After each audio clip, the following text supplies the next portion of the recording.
Bonsoir à tous, bienvenue à la réunion du mois de janvier, de la première réunion de l'Assemblée de 2019. Ouverture et vérification du quorum, lecture et adoption de l'ordre du jour. Point 3, adoption des procès-verbaux. Point 4, adoption des comptes à payer, novembre et décembre 2018.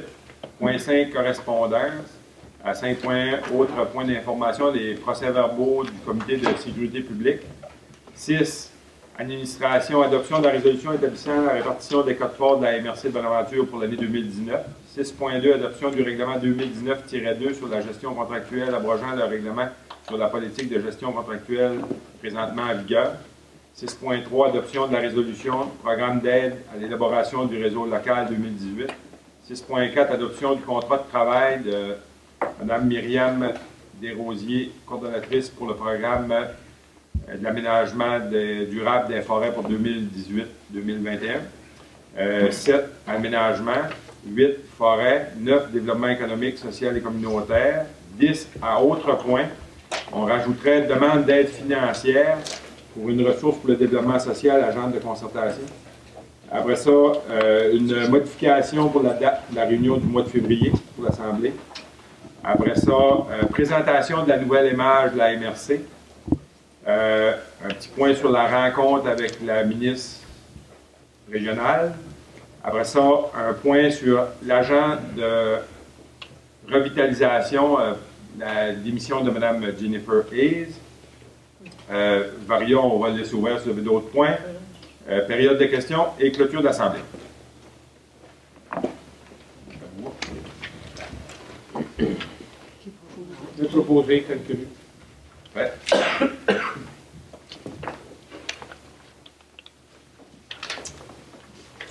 Après ça, l'adoption du procès-verbal, des procès-verbaux. Vous avez le procès-verbaux de l'Assemblée du 28 novembre. Vous en avez tous pris connaissance. Est-ce que vous avez des questions sur le procès-verbal? Ça vous semble conforme, il n'y a pas d'omission. M. Grenier propose.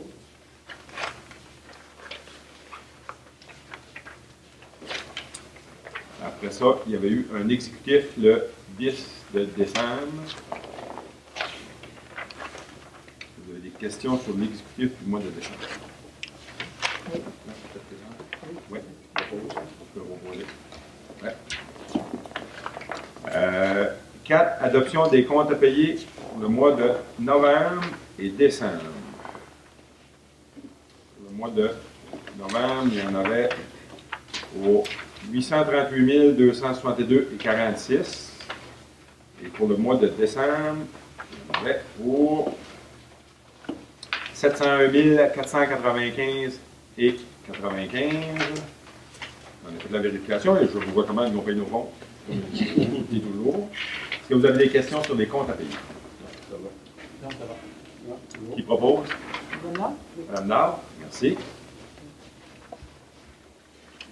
Correspondance. Donc, on a reçu du ministère de l'Environnement la lutte des changements climatiques concernant l'enveloppe pour la gestion des matières résiduelles. Après ça, du syndicat des producteurs de bois de la Gaspésie, une résolution pour les propriétaires forestiers et producteurs de bois. Alors, au point 3, DECO Entreprise Québec sur le financement de la collecte sélective municipale par Éco-Entreprise Québec. Après ça, de Maxime Côte-Noire, consultant développement durable, une candidature pour le projet des bornes électriques pour la Gaspésie. De Lisa Marie Gagnon, urbaniste, de Junex. On aura à discuter de ça parce que dans le dossier, justement, là, toutes les municipalités, vous avez reçu une correspondance bien souvent là, par rapport à la modification de la réglementation au mois de septembre de l'année passée sur les hydrocarbures où ce que les gens qui avaient des droits d'exploitation, je ne sais pas le terme exact, là, je me rappelle jamais, là, ils devaient aviser les municipalités concernées qu'il y avait ces droits-là, ou que s'il y avait des projets. Là-dedans, ce qu'ils nous demandent, c'est qu'il y a des comités de, c'est quoi le terme exact, de vigilance, ou en tout cas, où ce que, normalement, ils sollicitent, un comité de suivi, où ils sollicitent un représentant la MRC pour siéger sur 4 comités. Dans le fond, puis l'objectif du comité, je vais laisser Anne-Marie le dire, là, qui est le... Son rôle, le comité de suivi, ça vise à créer un lien de rencontre et d'échange entre la compagnie et le milieu afin de favoriser la concertation et le partage d'informations. Le principal mandat du comité de suivi sera de faire le suivi de l'avancement du projet, de façon à bien comprendre les prochaines étapes et l'ampleur du projet visé, maintenir une communication avec la communauté locale afin de partager les connaissances du milieu, échanger de façon générale à propos des projets en cours dans la région. La question qu'on se posait, puis pour avoir discuté, parce que je sais que nos homologues de la MRC d'Avignon, eux autres, ils ont pris la décision de, je pense, pas nommer de représentant, parce qu'ils ne voulaient pas se sentir obligés, en le sens que c'est comme si tu allais sur un comité de suivi, c'est que tu rendais légitime le fait qu'ils fassent de l'exploitation pétrolière. Là, je voulais voir avec vous, là, justement, qu'est-ce que vous en pensiez, parce que c'est un peu dans le même principe avant ça, quand il y a eu l'implantation de la cimenterie, la MRC de Bonaventure avait un représentant sur un comité de suivi qui n'était pas nécessairement pour dire on est pour, on est contre, mais s'assurer que ce qui est fait, les citoyens ou la région soient bien informés. J'aurais aimé avoir votre son de cloche par rapport à cette hypothèse-là. Est-ce qu'on doit aller sur ce comité de suivi-là ou pas? Bien, à un moment donné, moi, je me dis, premièrement, il faudrait peut-être, je sais que présentement, la compagnie, là, elle est en train de demander son permis d'exploitation pétrolière pour le projet de gaz. À un moment donné, il faudrait peut-être se prononcer en tant qu'MRC si on est pour ou contre l'exploitation pétrolière en Gaspésie. Parce que depuis ce temps-là, il y a, je sais que aux nouvelles, il se peut avoir un bureau d'audience publique là-dessus. Puis c'est certain que je vous dirais que ce que j'ai trouvé aux nouvelles, il y en a autant qui se prononcent contre l'exploitation que pour. Comme ça, on pourrait, à notre prochaine rencontre de réunion de travail, le mettre comme point à l'ordre du jour. Ouais. Puis, parce que ça ne presse pas qu'on nomme quelqu'un ce soir, c'est de la correspondance pour dire qu'il aimerait qu'on nommerait quelqu'un. Mais comme ça, on pourra faire à une réunion de travail le débat par rapport à prendre une position par rapport à l'exploitation pétrolière. Et vous déciderez à ce moment-là si vous voulez l'implication communautaire. Oui. Ouais. On a passé vite la lutte à Maxime Côte-Noire. Est-ce qu'il y avait une question dans son courriel qui disait est-ce qu'on veut, on laisse ça comme ça, on ne bouge pas? Il disait que si on voulait garder 2 places, vous n'avez pas de garder une ou 2 places. ou on accepte cette piste-là. Oui, c'est ça. Il ne demandait pas de l'accepter peut-être par résolution, il nous envoyait toute l'information. Ok, parfait.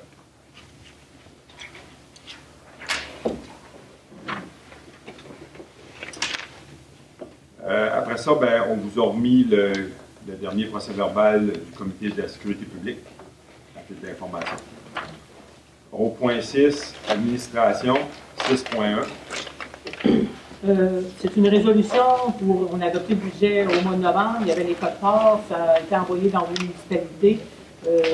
C'est une formalité pour adopter les codes-parts en 2019. Dans une résolution.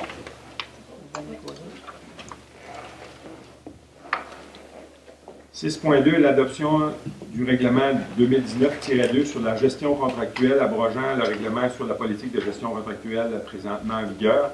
Vous savez, c'est toute la démarche qu'on a entreprise pour faire passer là, à 100 000 de gré à gré, comme bien des municipalités ont fait.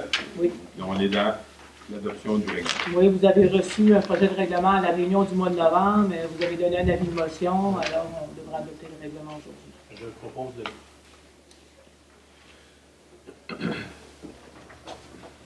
6.3, l'adoption de la résolution du programme d'aide à l'élaboration du réseau routier local 2018. C'est comme chaque année, c'est le fameux programme qu'on a, nous autres, c'est dans le TNO, on est rendu à 19 000 $ qu'on reçoit. Là. Mais il faut quand même adopter une résolution pour que le comptable puisse envoyer l'audit de ça. Je propose. 6.4, adoption du contrat de travail de Mme Marianne Desrosiers, coordonnatrice pour le PADF. Comme vous savez, on a re-signé un entente pour 3 ans. Puis là, ben, on voudrait signer un contrat de travail avec la mademoiselle pour les 3 prochaines années. Ça prendra pour vous là pour le contrat de travail. Moi, j'ai juste un autre règlement, je pense qu'on a oublié de le mettre. OK? C'est le règlement pour adopter le taux de taxe foncière puis les autres tarifications dans le TNO. Au mois de novembre, vous avez reçu aussi le projet de règlement à cet effet-là. Vous avez donné la motion, alors ce soir, c'est pour adopter le règlement de taxation dans le TNO. Oui, je propose de...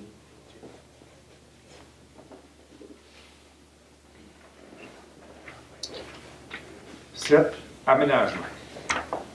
Merci, M. le Préfet. Alors, ce soir, M. Dallaire ne pouvait pas être là, fait que je le remplace. Je vais essayer d'être aussi bon que lui. Donc, le premier point, ça serait une résolution à faire passer qui concerne le règlement 2018-07, modifiant le règlement 2015-05 dans le TNO. Ce que ce règlement-là apporte, c'est qu'il abroge les articles concernant les bâtiments accessoires pour l'usage résidentiel, mais pas le commercial. Donc, ça permet, entre autres, d'alléger l'application de la réglementation. Ça, c'est une demande qui nous avait été faite par notre inspectrice en bâtiment. Donc, ça me prendrait un proposeur, s'il vous plaît. Propose.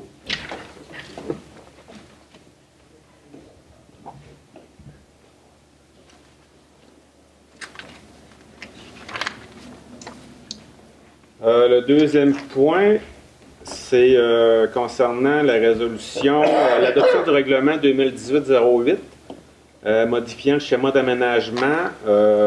Ça fait un petit bout que ça dure. C'est une dérogation en plaine inondable à Petite-Rivière-Cascapédia.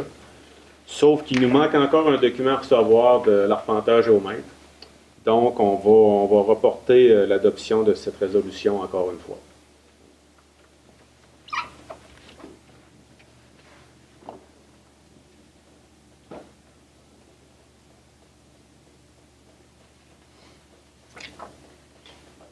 Le point 7.3, c'est une émission de certificat de conformité par rapport à notre premier point d'en haut, le 7.1. Donc, tout est conforme au schéma, il n'y a aucun problème. Ça me demanderait, ça demande un proposeur, s'il vous plaît. Je propose.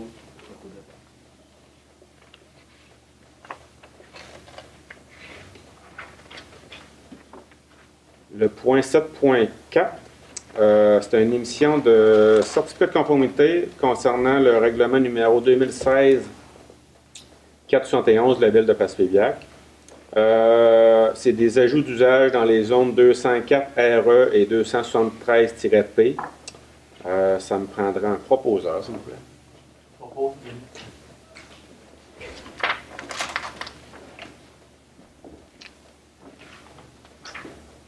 7.5, c'est un point d'information concernant la dernière réunion du CCA, du Comité consultatif agricole, on a eu finalement un retour de la commission par rapport à notre nouvelle demande à portée collective.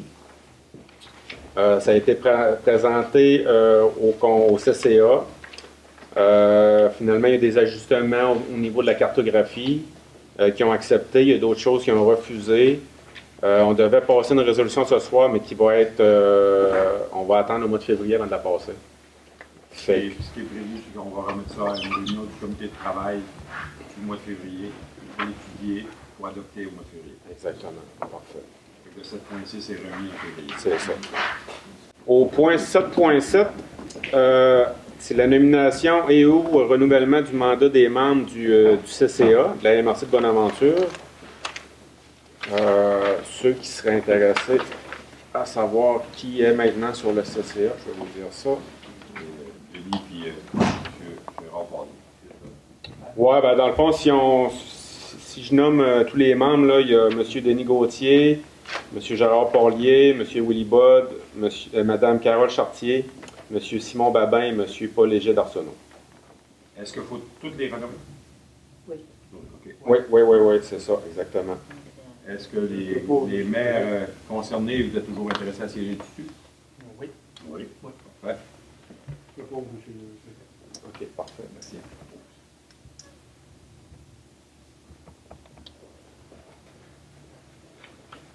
Après ça, ça me prendrait une proposition pour la nomination et ou renouvellement du mandat de présidence et de vice-présidence du comité consultatif agricole. Présidence qu'on a élu M. Denis Gauthier. Et puis vice-présidence, Mme Carole Chartier. Je le propose. Proposé par M. Porlier.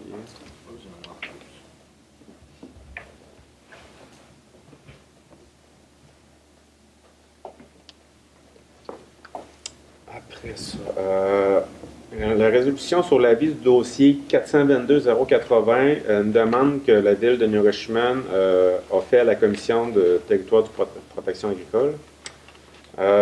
C'est une demande d'aliénation de l'eau. Elle nous demande un appui de la MRC, donc ça me prendrait un proposeur.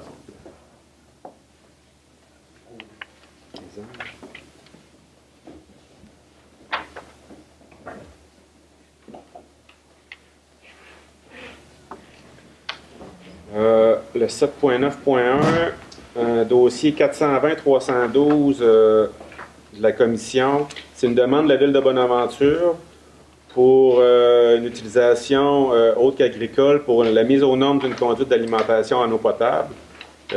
Donc, ils ont besoin d'un appui de la MRC. Ça me prendra un proposeur. Je propose Denis.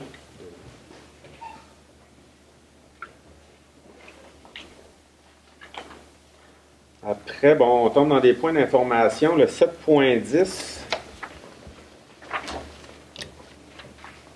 c'est le suivi du dossier de l'actualisation de la cartographie des plaines inondables des rivières Cascapédia, Petite Cascapédia et Passepébiac. Où s'en est rendu l'UQAR, c'est l'UQAR qui fait le projet, c'est bien parti. Moi, je leur ai au niveau de la géomatique, on leur a fourni beaucoup de données. Puis là, les prochaines étapes qui s'en viennent, c'est il manque une partie de la rivière Petite Cascapédia dans le secteur de Pin-Rouge. Donc, il y a un levé lidar qui va devoir être fait au printemps ou été 2019. Données lidar qui sont extrêmement importantes pour faire une modélisation du terrain en 3D. Fait que suite à ça, ben, sinon, ça suit son cours. On a une très bonne coopération avec eux, puis tout va à merveille.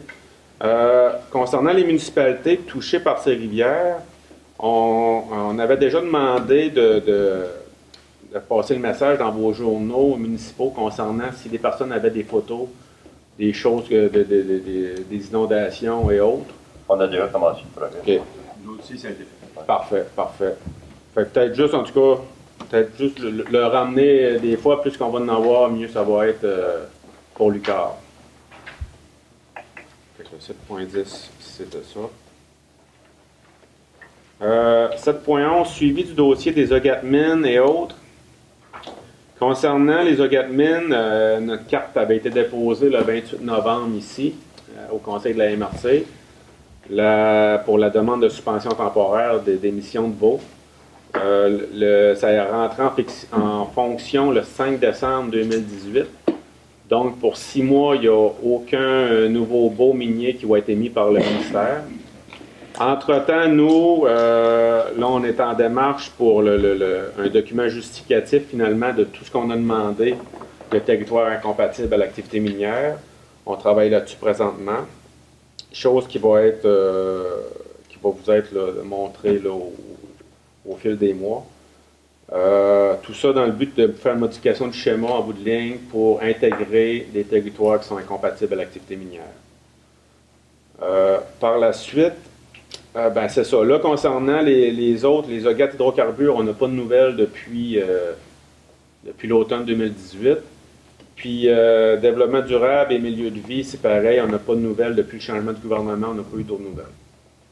Donc, on attend la suite des choses pour ces deux OGAT-là. 7.12, information, suivi du dossier Artère et PDZA. Dossier Artère, on a l'offre d'emploi est sortie cette semaine pour l'embauche d'un agent de mariage. Si tout va bien, le début de son emploi serait mars 2019. Si on trouve assez rapidement une personne et tout, pour le début de tout ça. Concernant le PDZA, Là, la MRC a un budget pour faire un bilan de son PDZA actuel. Il y aurait moyen d'aller chercher aussi un montant au MAPAC pour mettre à jour le PDZA par la suite, si tout ce qu'ils veulent concorde. Là. Fait que ça, c'est un travail qui va se faire là, en 2019, dans les semaines et dans les mois à venir. 7.13, information, suivi du dossier de l'engagement. Denis, Oui, excusez.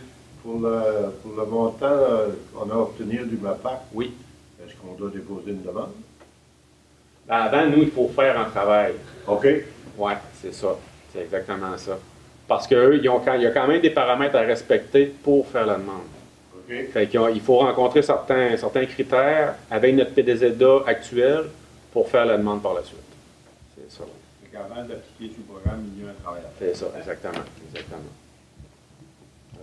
Suivi de l'engagement d'un inspecteur régional pour le secteur est du territoire de la MRC.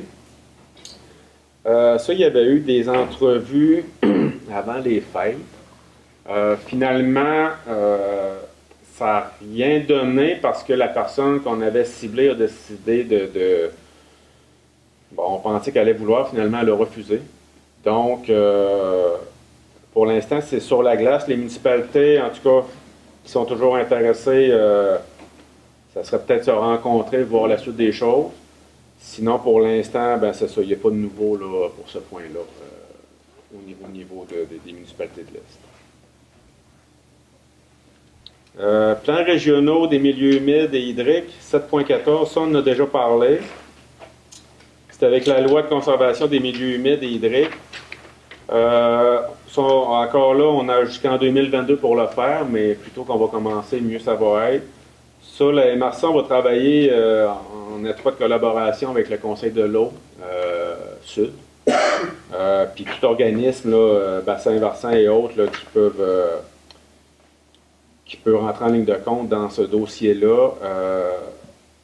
Fait que c'est ça. Pour l'instant, je veux dire, on n'a pas encore débuté les travaux à l'interne au niveau de la MRC, mais c'est à venir. C'est à l'agenda de 2019 pour débuter tout ça. 7.15. Mise à jour des plans de zonage et grilles d'usage autorisés dans les règlements de zonage. Ça, on a débuté. On a rencontré à date Cascapédia Saint-Jules et Bonaventure. On est proche de compléter aussi. Fait que je lance l'invitation aux autres municipalités. Dans le fond, c'est de mettre à jour votre plan de zonage avec la rénovation cadastrale pour ajuster les zones. Puis ça permet de régler beaucoup de questionnements des fois au niveau des arpenteurs, puis même pour les inspecteurs là, à l'interne. Fait que dès que vous pouvez, en tout cas, vous pouvez m'appeler directement au bureau, céduler une plage horaire, puis on va aller vous rencontrer pour ça. 7.16, achat en commun 2019. Ça, Gaétan m'a dit qu'il vous envoyait ça. Oui, on l'a eu. Parfait. Donc, après, ben, on tombe au point forêt. Au point 8, forêt. Forêt, il n'y a pas grand-chose, c'est juste un point d'information. Dans le fond, c'est le procès verbal, la dernière réunion du comité viseur forêt, qui a eu lieu le 6 décembre 2018. Donc, si vous pouvez en prendre compte, tant mieux. Fait que ça clôt le dossier aménagement et forêt pour la réunion de ce soir. Merci. Est-ce que vous avez des questions pour Ben? Non, merci. Point 9, développement économique. Oui, j'aurais quelques points d'information. Bonsoir tout le monde, premièrement. L'année est redémarrée, donc au niveau économique, c'est quand même actif. Décembre et janvier a quand même été bien actif, mais on a seulement eu un financement là, qui a dû se faire en décembre. On reviendra dans le détail peut-être à la prochaine fois quand on aura plus de financement à présenter. Mais je voulais vous donner des nouvelles, surtout au niveau du développement social, la démarche que normalement Mélissa accompagne. J'ai fait les suivis pour voir qu'est-ce qui se passait pendant son absence et le comité qui est en charge du développement social, le comité de partenaires, s'est rencontré, a continué de se rencontrer et d'avancer dans la démarche malgré l'absence de Mélissa. D'ailleurs, il va y avoir des rencontres sectorielles dans les prochaines semaines et mois pour vraiment tenter de cibler des actions concrètes pour inclure dans notre futur plan d'action. Et il se prépare un forum pour la mi-mars au niveau du développement social. Les élus, vous serez interpellés et invités à y participer. Il y a déjà une date préliminaire qui est prévue, c'est le 12 mars. Donc, forum en développement social, si vous voulez déjà en prendre note.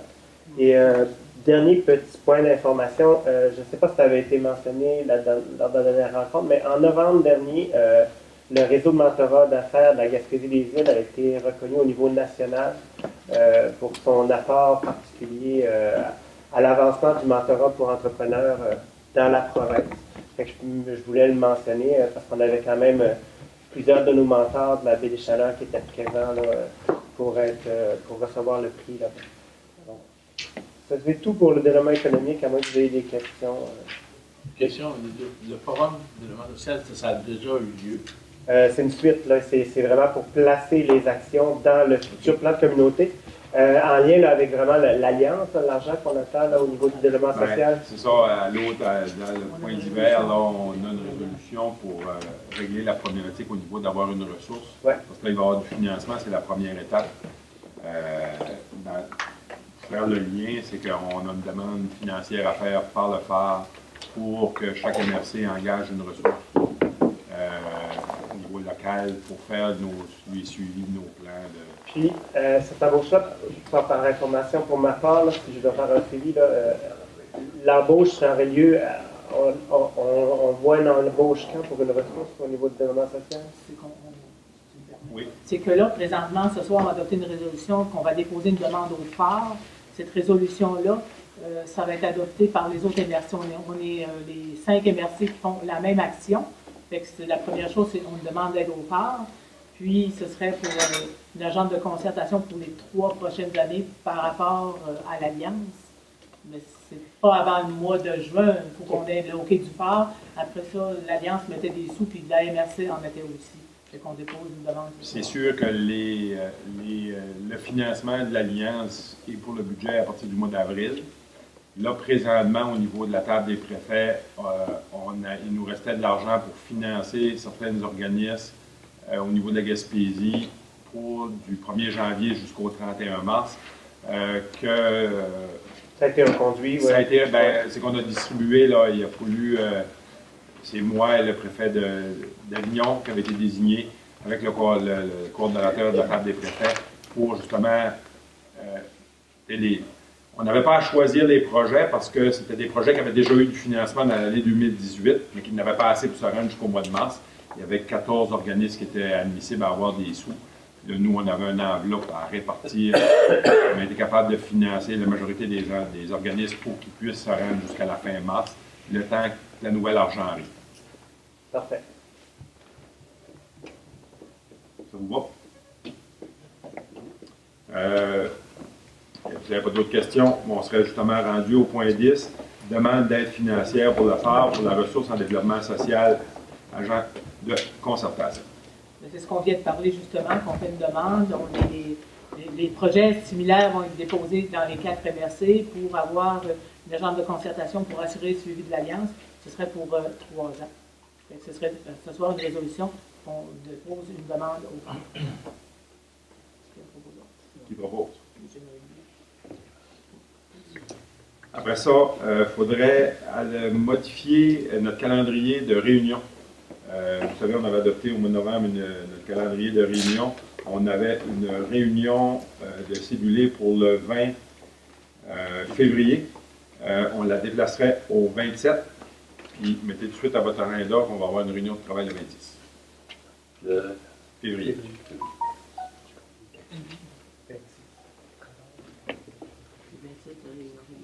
Le 27, la réunion régulière. Je propose.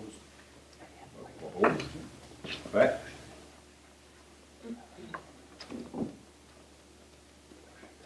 Présentation de la nouvelle image MRC. Comme vous savez, on avait adopté un nouveau logo, puis suite à ça, ça avait été convenu qu'on fasse faire du nouveau matériel promotionnel. Fait que, vous voyez ici là, la nouvelle fiche, c'est quoi qui vont ressembler? Les enveloppes, le papier, puis les cartes. Fait que demain, il va sortir un communiqué. C'est vraiment beau, puis c'est la grande Cascapédia, ça va.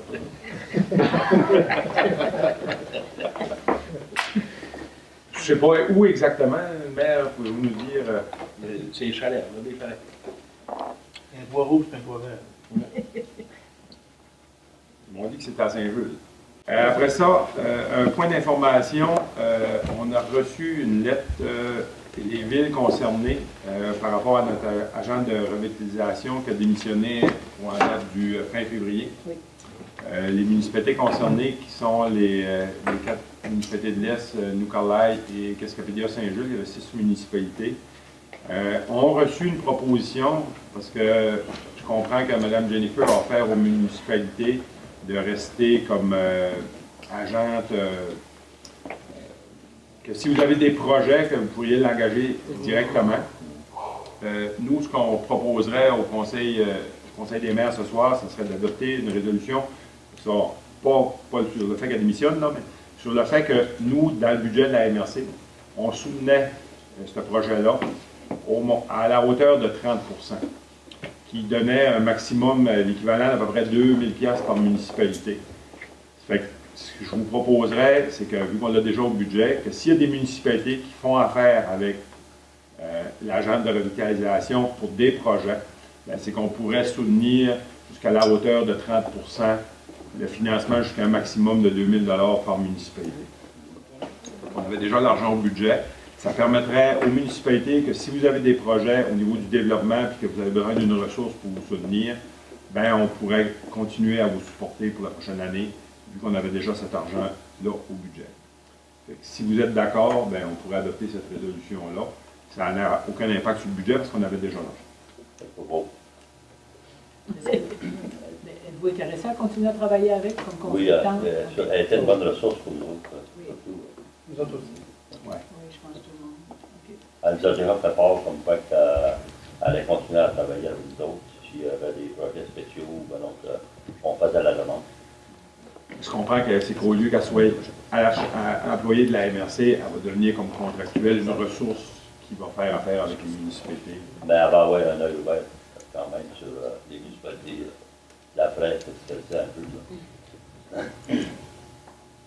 Ça faisait combien d'années qu'elle était pour les municipalités? 6 ans. 6 ans.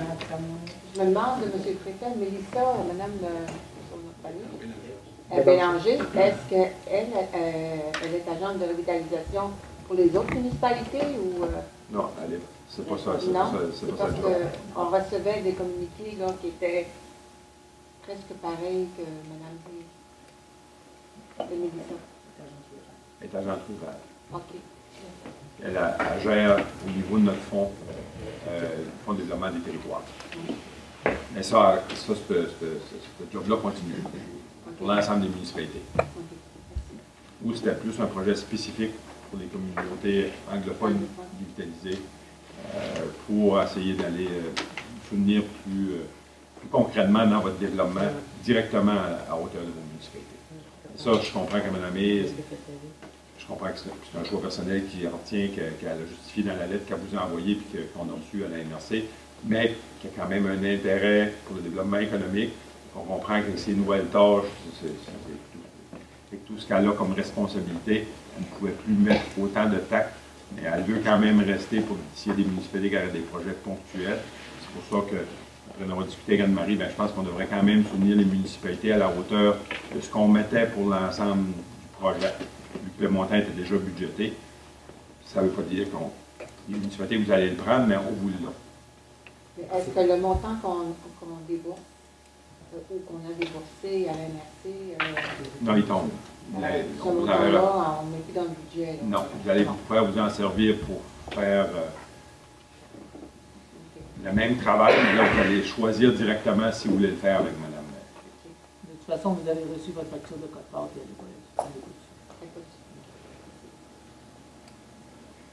Comme ça, au niveau de la facturation, si vous prenez les volets, comme M. le Préfet l'a dit, là, Donc, on paye 30 on s'organisera, elle nous facturera 30 et ça sera facturé. Fait qu'un exemple, si elle fait un contrat de service de 1 000 avec nous, elle va nous facturer 700 puis elle va facturer 300 l'année. De cette manière-là, il n'y aura pas de... Nous, on va avoir une facture, puis ça va respecter le budget. C'est proposé par M.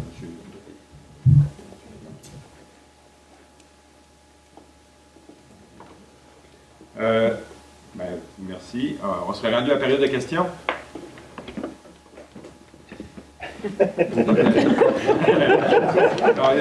Tout simplement une motion de félicitations. Fait qu'on serait rendu à la clôture qui propose la levée de la Je charge. propose